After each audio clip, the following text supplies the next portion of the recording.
Welcome to Sportpen. Today we're doing a deep dive into a truly remarkable story, the 1960s Ethiopian distance running team. Yeah, this is such a fascinating era. It wasn't just about winning races. No, not at all. It was about these incredible breakthroughs, pure determination, and performances that really did change the game in athletics. Completely reshaped things. So we're going to explore how this team became legendary and, try to understand what true greatness in sports actually looks like. And it's interesting because before them, the landscape looked very different. How so? Well, distance running was largely, dominated by Europeans, nations with long track histories. East Africa wasn't really on the radar for most people in that way. Right. And then, bang, 1960 Rome Olympics, the marathon. Picture it.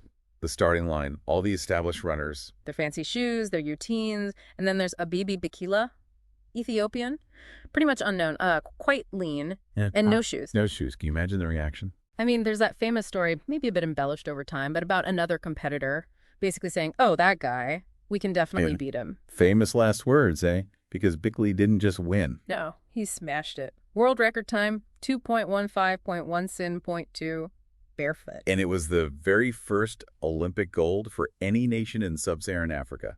Huge moment. Huge. What's also wild is that the top three finishers in that marathon, none of their countries had ever won an Olympic marathon medal before. Talk about shaking things up. It wasn't just Bikila.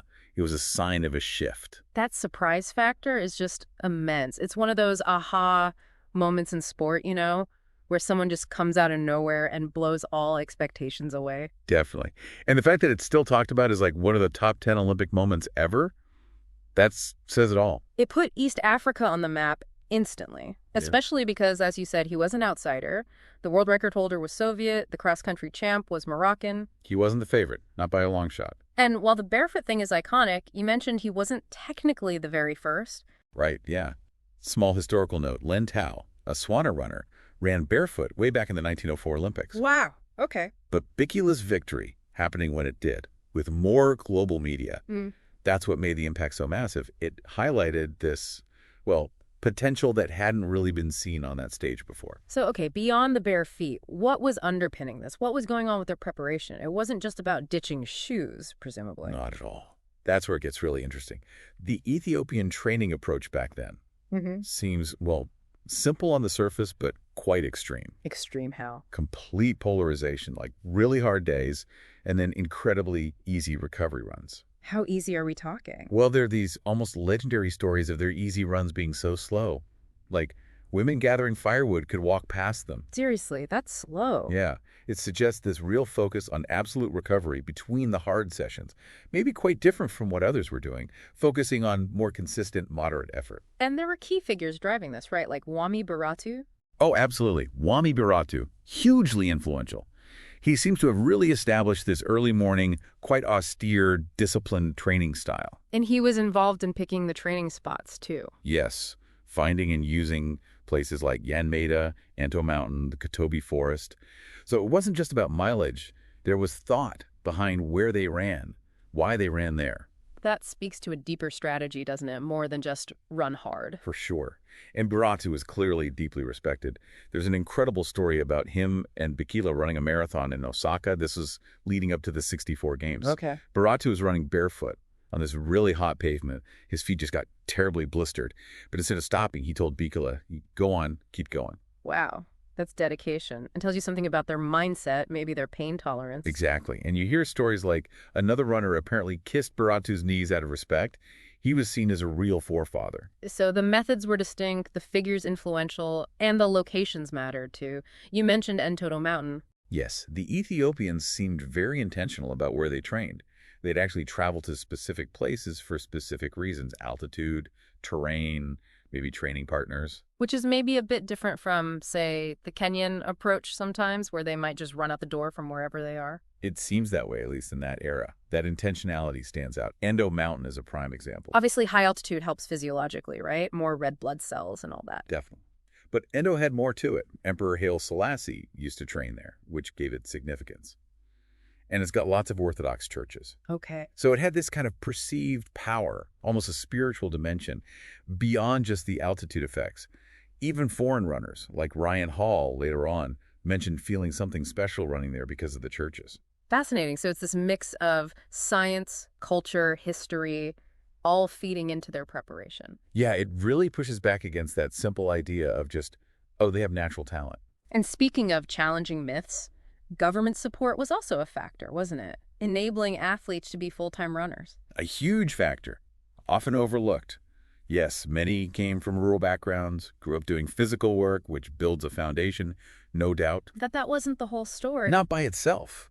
Having government backing, allowing athletes to dedicate themselves 100% to training, that's massive. That creates the environment for elite performance. I remember hearing that funny story about Kenenisa Bekele's coach Yeah, basically saying Kenenisa didn't have some epic long run to school barefoot every day. exactly. Like his school was just across the road or something. It kind of bursts that romantic bubble. So yes, the background might contribute resilience, but it's the focused training, the strategy, the support system that really builds champions. Precisely. And speaking of champions and resilience, Bikila himself, after that Rome win, he came back in '64 in Tokyo. And won again.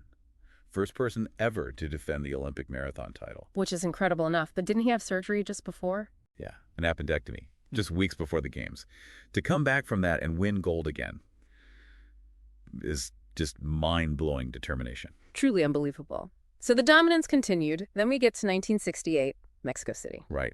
And now altitude becomes a really central talking point. Everyone knew Mexico City was high up. And there was debate about how much it would affect performance. There was. The organizing committee initially kind of downplayed it, suggesting it wouldn't be a major issue. But the IOC stepped in. Yeah, they actually held these pre-Olympic weeks, basically research camps, to study athletes performing at that altitude. And what did they find?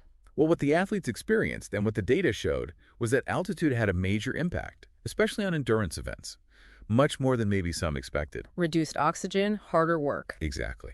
And those games really changed the game for training.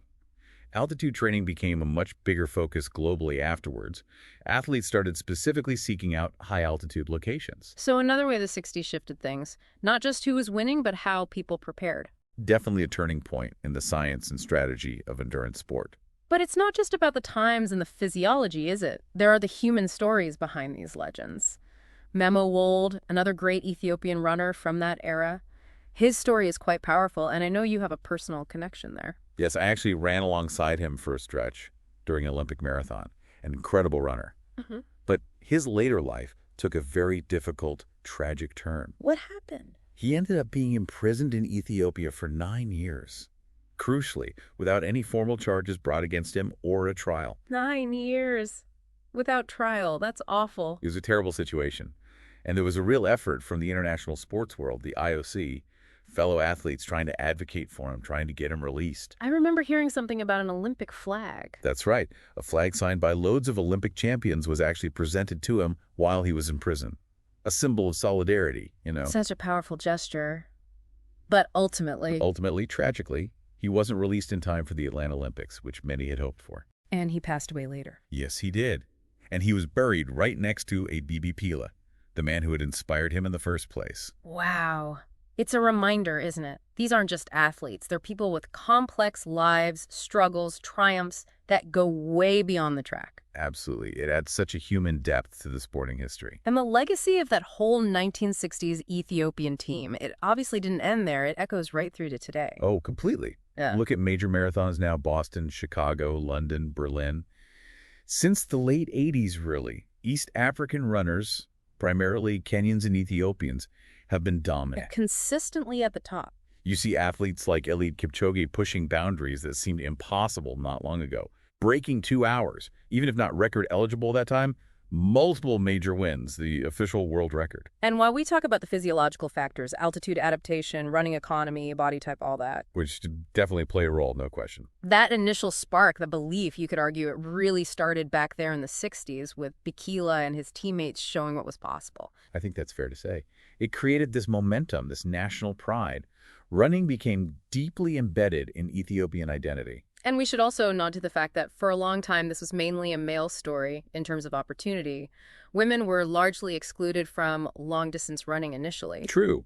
The pioneering Ethiopian women athletes who broke through later deserve huge credit for carving out their own space and achieving incredible success, too. And you saw infrastructure develop alongside this, like the stadium in Addis Ababa becoming a focal point, not just for sport, but for national events. Yeah, the Haile Selassie Stadium. Mhm. It all ties together sport, national identity, politics, culture. So when you boil it down, we've seen baby Bakila's absolutely stunning arrival, these unique training methods from people like Wami Baratu, the smart use of altitude, Challenging that simple natural talent idea by looking at things like government support. the sheer grit shown by Bakila winning after surgery, and these incredibly moving human stories like Mama Wold's. It paints this rich picture of how that 1960s team really did rewrite the story of distance running. It absolutely did. Which leads to a final thought for you listening. Yeah, think about this. How can one single, maybe unexpected victory light a fire under a whole nation? How can it change the perception of what's possible in a sport? And maybe more broadly, what other reservoirs of talent are out there around the world just waiting for that spark, that opportunity, that bit of nurturing to emerge and maybe reshape another sporting landscape? Something to ponder. Definitely. Well, this has been fascinating. Thanks for digging into this amazing piece of sports history with us. And thanks for listening to Sportpen.